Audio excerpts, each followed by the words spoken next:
ನೋಡಿ, ರೇಣುಕಾಸ್ವಾಮಿ ಕೊಲೆ ವಿಚಾರಕ್ಕೆ ಸಂಬಂಧಪಟ್ಟಂತೆ ಈಗಾಗಲೇ ನಟ ದರ್ಶನ್ ಪರಪ್ಪನ ಅಗ್ರಹಾರದಲ್ಲಿ ಮುದ್ದೆ ಮುರಿತಾ ಇದ್ದಾರೆ. ಆದ್ರೆ ಇವ್ರ ಜೊತೆ ಇರುವಂತ ಒಂದು 4 ಜನ ತುಮಕೂರು ಜೈಲಿಗೆ ಶಿಫ್ಟ್ ಮಾಡಿದ್ದಾರೆ. ಈಗ ಜೈಲಾಧಿಕಾರಿಗಳು ಒಂದು ಚಿಂತೆ ನಡೆಸ್ತಾ ಇದ್ದಾರೆ. ಯಾವ ರೀತಿ ಅಂತ ಹೇಳಿದ್ರೆ, ಈಗ ನಟ ದರ್ಶನ್ ಅವ್ರನ್ನು ಕೂಡ ತುಮಕೂರು ಜೈಲಿಗೆ ಶಿಫ್ಟ್ ಮಾಡುವಂತ ವಿಚಾರಕ್ಕೆ ಸಂಬಂಧಪಟ್ಟಂತೆ. ಹಾಗಾದ್ರೆ ಏನಿದು ಬೆಳವಣಿಗೆ? ಬನ್ನಿ, ಆ ಬಗ್ಗೆ ಒಂದು ವರದಿ ಇದೆ, ಬನ್ನಿ ನೋಡ್ಕೊಂಡು ಬರೋಣ.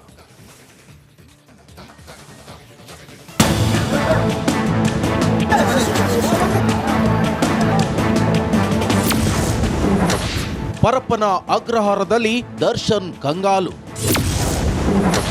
ತುಮಕೂರು ಜೈಲಿಗೆ ಶಿಫ್ಟ್ ಆಗುತ್ತಾ ಡಿ ಗ್ಯಾಂಗ್. ಪರಪ್ಪನ ಅಗ್ರಹಾರ ಸೇರಿ 1 ತಿಂಗಳಾಗ್ತಾ ಬರ್ತಿದೆ. ಈ 1 ತಿಂಗಳಲ್ಲಿ ದರ್ಶನ್ ಲೈಫ್ ಹಾಗೂ ಲೈಫ್ ಸ್ಟೈಲ್ನಲ್ಲಿ ಹಲವು ಬದಲಾವಣೆ ಆಗಿದ್ದು, ದರ್ಶನ್ ಮೌನಕ್ಕೆ ಶರಣಾಗಿದ್ದಾರೆ. ಜೈಲಲ್ಲಿ ಏನು ಸರಿ ಹೋಗ್ತಿಲ್ಲ ಅಂತ ಒದ್ದಾಡ್ತಿರೋ ದಾಸ ನೆಮ್ಮದಿಗಾಗಿ ಪರದಾಡುತ್ತಿದ್ದಾರೆ. ಈ ಮಧ್ಯೆ ಡಿ ಆ್ಯಂಡ್ ಗ್ಯಾಂಗ್ನ ಬೇರೆಡೆ ಶಿಫ್ಟ್ ಮಾಡುವ ಪ್ಲಾನ್ ನಡೆದಿದೆ.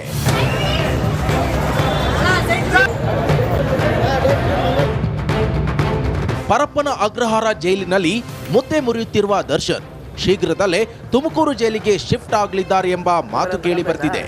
ಏಕಾಏಕಿ ದರ್ಶನ್ನ ಶಿಫ್ಟ್ ಮಾಡಲು ಕಾರಣವೇನು, ಯಾವ ವಿಚಾರಕ್ಕೆ ಶಿಫ್ಟ್ ಮಾಡುವ ವಿಚಾರ ಚರ್ಚೆಯಲ್ಲಿದೆ ಅನ್ನೋದು ಕುತೂಹಲವಾಗಿದೆ. ವಾತಾವರಣ ಸರಿ ಇರದ ಕಾರಣ ಶಿಫ್ಟ್. ಹಾಗಾದ್ರೆ ಈ ಸುದ್ದಿ ಹಿಂದಿನ ಅಸಲಿ ಕಹಾನಿ ಏನು? ದರ್ಶನ್ ತೂಗುದೀಪ್ ಯಾವಾಗ ಪರಪ್ಪನ ಅಗ್ರಹಾರ ಜೈಲಿನಿಂದ ತುಮಕೂರು ಜೈಲಿಗೆ ಶಿಫ್ಟ್ ಆಗ್ತಿದ್ದಾರೆ ಅನ್ನೋದಕ್ಕೆ ಪರಪ್ಪನ ಅಗ್ರಹಾರ ಜೈಲಿನ ವಾತಾವರಣವೇ ಕಾರಣ ಎನ್ನಲಾಗ್ತಿದೆ. ನಟ ದರ್ಶನ್ಗೆ ಜೈಲೂಟ ಸರಿಯಾಗ್ತಿಲ್ಲ. ಇದೇ ಕಾರಣಕ್ಕೆ ಡಿ ಆ್ಯಂಡ್ ಗ್ಯಾಂಗ್ನ ತುಮಕೂರು ಜೈಲಿಗೆ ಶಿಫ್ಟ್ ಮಾಡಲು ಜೈಲಾಧಿಕಾರಿಗಳು ಸಿದ್ಧತೆ ನಡೆಸುತ್ತಿದ್ದಾರೆ.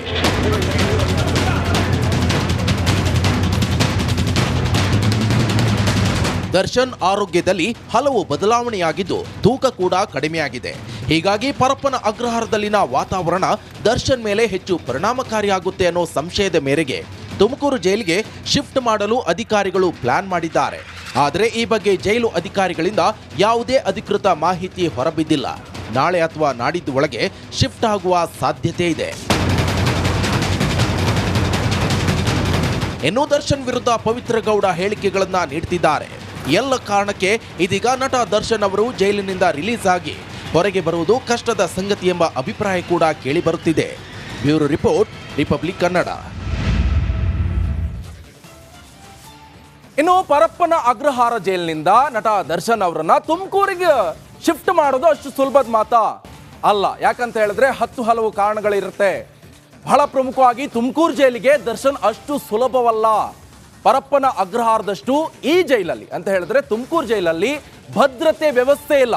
ತುಮಕೂರಿನಲ್ಲಿ ಕೇವಲ 350 ಕೈದಿಗಳಿಗಷ್ಟೇ ಸ್ಥಳಾವಕಾಶ ಇರುವಂಥದ್ದು. ತುಮಕೂರಿನಲ್ಲಿ ಕೇವಲ 350 ಕೈದಿಗಳಿಗಷ್ಟೇ. ಇಲ್ಲೊಂದು 5,000 ಜನ ಇರಬಹುದು.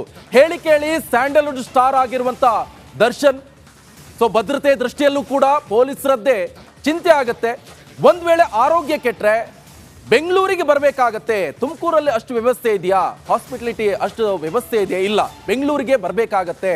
ತುಮಕೂರಿಂದ ಬೆಂಗಳೂರಿಗೆ ಬರೋದು ಅಷ್ಟು ಕಷ್ಟನ? ಹಾಗಾದ್ರೆ ಕಷ್ಟ ಆಗತ್ತೆ. ಯಾಕಂತ ಹೇಳಿದ್ರೆ ಒಬ್ಬ ನಟ ಅಷ್ಟೇ ಪೊಲೀಸ್ ಫೋರ್ಸ್ ಕೊಡಬೇಕಾಗತ್ತೆ. ಒಂದ್ ವೇಳೆ ಬಂದ್ರೂ ಕೂಡ ಸಾಕಷ್ಟು ಭದ್ರತೆ ಬೇಕಾಗತ್ತೆ. ಕಾನೂನು ವ್ಯವಸ್ಥೆ ದೃಷ್ಟಿಯಿಂದಲೂ ಕೂಡ ತುಮಕೂರಿನಲ್ಲಿ ಅಸಾಧ್ಯವಾದ ಮಾತದು. ಬೇರೆ ಜೈಲಿಗೆ ಇನ್ ಕೇಸ್ ಏನಾದರೂ ಶಿಫ್ಟ್ ಆಗೋದಾದ್ರೆ ಕೋರ್ಟ್ಗೆ ಅವರು ಮನವಿಯನ್ನ ಮಾಡ್ಕೊಳ್ಬೇಕಾಗತ್ತೆ. ಒಂದು ಅರ್ಜಿಯನ್ನ ಜೈಲಾಧಿಕಾರಿಗಳು ಸಲ್ಲಿಸಬೇಕಾಗತ್ತೆ. ಸೊ ಜಡ್ಜ್ ಸೂಚನೆ ಬಳಿಕ ಬೇರೆ ಜೈಲಿಗೆ ಶಿಫ್ಟ್ ಆಗಬೇಕಾಗತ್ತೆ. ಆದರೆ ಇದ್ಯಾವುದು ಕೂಡ ದರ್ಶನ್ ವಿಚಾರದಲ್ಲಿ ಈ ತನಕ ಆಗಿಲ್ಲ. ಖಾಲಿ ಒಳಗಡೆ ಇದ್ರ ಬಗ್ಗೆ ಚಿಂತನೆಯನ್ನ ನಡೆಸ್ತಾ ಇದ್ದಾರೆ. ನಟ ದರ್ಶನ್ಗೆ ಸಹಸ್ರಾರು ಅಭಿಮಾನಿಗಳಿರುವಂಥದ್ದು. ನಟ ದರ್ಶನ್ ಅವರಿಗೆ ಒಂದಿಷ್ಟು ಪೂಜೆ ಪುನಸ್ಕಾರಗಳನ್ನ ಈಗ ಅವರ ಅಭಿಮಾನಿಗಳು ಮಾಡ್ತಾ ಇದ್ದಾರೆ. ಇನ್ನೊಂದು ಕಡೆಯಲ್ಲಿ ಪರಪ್ಪನ ಅಗ್ರಹಾರದಲ್ಲಿರುವಂತಹ ನಟ ದರ್ಶನ್ಗೆ ಚಿಂತೆ ಕಾಡ್ತಾ ಇದೆ, ಯಾವಾಗ ತಾವು ಹೊರಗಡೆ ಬರೋದು ಅಂತ.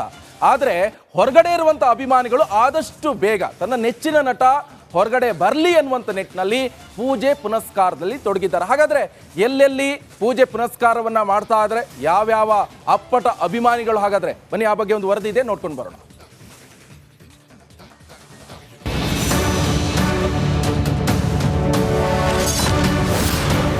ಜೈಲು ಕಂಬಿ ಹಿಂದೆ ದರ್ಶನ್ ವಿಲ ವಿಲ.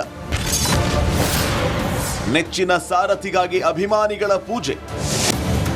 ರೇಣುಕಸ್ವಾಮಿಯನ್ನ ಕೊಂದು ಜೈಲು ಸೇರಿರೋ ದರ್ಶನ್ ಯಾವಾಗ ಹೊರಗೆ ಬರ್ತೀನಿ ಅಂತ ಪರಿತಪಿಸುತ್ತಿದ್ದಾರೆ. ಕೋಟ್ಯಾಂತರ ಅಭಿಮಾನಿಗಳನ್ನ ಗಳಿಸಿರುವ ದರ್ಶನ್ ತನ್ನ ಫ್ಯಾನ್ಸ್ ಏನ್ ಮಾಡ್ತಿದ್ದಾರೆ ಅಂತ ಕಾಯುತ್ತಿದ್ದಾರೆ.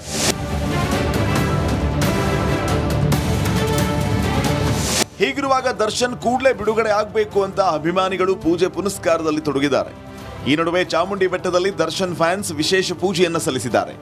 ದರ್ಶನ್ ಫೋಟೋ ತಂದು ನಿನ್ನೆ ಮೊದಲ ಆಷಾಢ ಶುಕ್ರವಾರದ ಹಿನ್ನೆಲೆ ವಿಶೇಷ ಪೂಜೆಯನ್ನ ನೆರವೇರಿಸಿದ್ರು.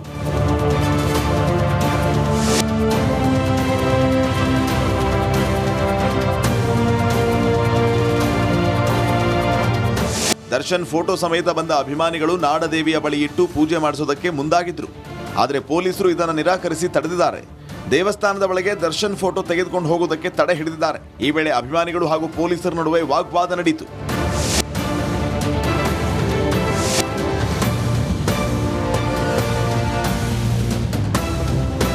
ತಾಯಿ ಚಾಮುಂಡೇಶ್ವರಿಗೂ ಚಾಲೆಂಜಿಂಗ್ ಸ್ಟಾರ್ ದರ್ಶನ್ಗೂ ಅವಿನಾಭಾವ ಸಂಬಂಧ. ಮೈಸೂರಿನಲ್ಲೇ ಹೆಚ್ಚಿನ ಸಮಯ ಕಳೆಯುವ ದರ್ಶನ್ ಆಗಾಗ ಚಾಮುಂಡೇಶ್ವರಿ ತಾಯಿಯ ದರ್ಶನ ಕೂಡ ಪಡಿತಾ ಇದ್ರು. ಅಷ್ಟೇ ಅಲ್ಲ, ಪತ್ನಿ ವಿಜಯಲಕ್ಷ್ಮಿ ಕೂಡ ಪತಿ ಅರೆಸ್ಟ್ ಆಗ್ತಾ ಇದ್ದಂತೆ ಮೈಸೂರಿಗೆ ತೆರಳಿ ತಾಯಿಗೆ ವಿಶೇಷ ಪೂಜೆಯನ್ನು ಸಲ್ಲಿಸಿ ದರ್ಶನ್ ಬಿಡುಗಡೆಯಾಗುವಂತೆ ಹರಕೆಯನ್ನು ಹೊತ್ಕೊಂಡಿದ್ರು. Bureau report, Republic Kannada. ಇನ್ನು ಪುನೀತ್ ಬಗ್ಗೆ ದರ್ಶನ್ ಮಾತನ್ನ ಆಡಿದ್ರು. ಈಗ ಆ ಮಾತು ಫುಲ್ ವೈರಲ್ ಆಗ್ತಾ ಇದೆ. ಅಂದು ದರ್ಶನ್ ಹೇಳಿರುವಂತಹ ಮಾತು ಈಗ ಭಾರಿ ಸದ್ದು ಮಾಡ್ತಾ ಇದೆ. ಪುನೀತ್ ಅಗಲಿಕೆ ಕಮ್ಮನಿ ಮಿಡಿದಿದ್ದಾರೆ ನಟ ದರ್ಶನ್. ಕಾಣದ ಕೈಲಿ ಗೊಂಬೆಯು ನಾನು, ಏನಿದ್ರ ಮರ್ಮ ಅಂತ ಹೇಳಿದ್ರು. ದರ್ಶನ್ ಪುನೀತ್ ನಮನ ಕಾರ್ಯಕ್ರಮದಲ್ಲಿ ಹೇಳಿರುವಂತ ಈ ಒಂದು ಮಾತು ಸಾಕಷ್ಟು ವೈರಲ್ ಆಗಿತ್ತು. ಅಂದಿನ ಕಾರ್ಯಕ್ರಮಕ್ಕೆ ಅಪರ್ಣ ಅವರದ್ದೇ ನಿರೂಪಣೆ. ಈಗ ಪುನೀತು ಇಲ್ಲ, ಅಪರ್ಣನೂ ಇಲ್ಲ. ಕೊಲೆ ಕೇಸ್ನಲ್ಲಿ ದರ್ಶನ್ಗೂ ಕೂಡ ಸಂಕಷ್ಟ.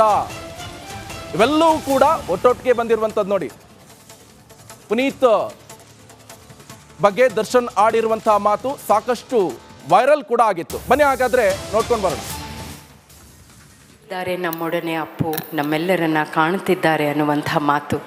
ಆ ಸೇವಾ ಕೈಂಕರ್ಯವನ್ನು ಮುಂದುವರಿಸಿಕೊಂಡು ಹೋಗ್ತಿದ್ದೇವೆ. ಆ ಭರವಸೆ ಎಲ್ಲವನ್ನ ಆಗು ಮಾಡಿಕೊಟ್ಟಿದ್ದಾರೆ ಶ್ರೀ ವಿಶಾಲ್ ಅವರು.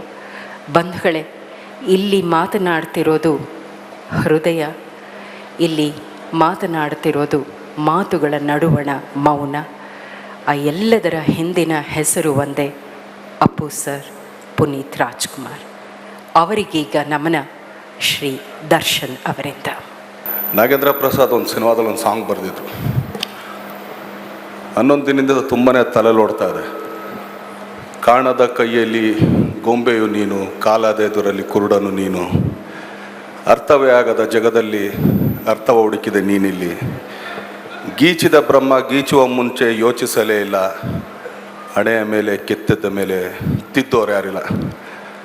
ಈ 4 ಲೈನ್ ತುಂಬಾ ಇವತ್ತಿಗೆ ಅರ್ಥ ಕೊಡ್ತಾಯಿದೆ. ಯಾಕಂದರೆ ಪುನೀತ್ ಸರ್ ಅವ್ರದ್ದು ನೋಡ್ತಾ ಇದ್ದಿದ್ದು ಆ್ಯಕ್ಚುಲಿ ಒಂದು ಕೆಲವು ವೀಡಿಯೋಗಳು ನೋಡಿದಾಗ ನಮಗೇನೆ ಬೇಜಾರಾಗುತ್ತೆ. ಯಾಕಂದರೆ ಗೇಟಿಂದ ಹಿಂಗೆ ಆಚೆ ಹೋದ್ರೆ ಮತ್ತೆ ಗೇಟ್ ಒಳಗೆ ಬರ್ತಾರಲ್ವ ಅಂತ ಗೊತ್ತಾಗಲಿಲ್ಲ. ಸೊ ಎಷ್ಟು ನಿಮಿತ್ತ ಆಗೋದ್ವಿ ನಾವು ಅಂತ.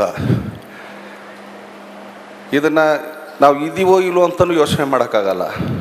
ಆ ಬ್ರಹ್ಮ ಮೋಸ್ಟ್ಲಿ 47 ಅಂತ ಬರೆದು ಮತ್ತೆ ಅವ್ನು ತಿದ್ದಕ್ಕೆ ಅವನ ಕೈಲಿ ಆಗಲಿಲ್ವೇನೋ. ಯಾಕಂದರೆ ಇನ್ನೂ ಜೀವನ ಆಯಿತು. ಚಿತ್ರರಂಗದಲ್ಲಾಗಲಿ ಪ್ರತಿಯೊಂದು ಮಕ್ಕಳು ನೋಡಿದಾಗಲೂ ಅನಿಸುತ್ತೆ ಎಲ್ಲ ಕಾರ್ಯಗಳಲ್ಲೂ ಇನ್ನೂ ಬಹಳ ಕೆಲಸಗಳು ಮಾಡೋದಿತ್ತು.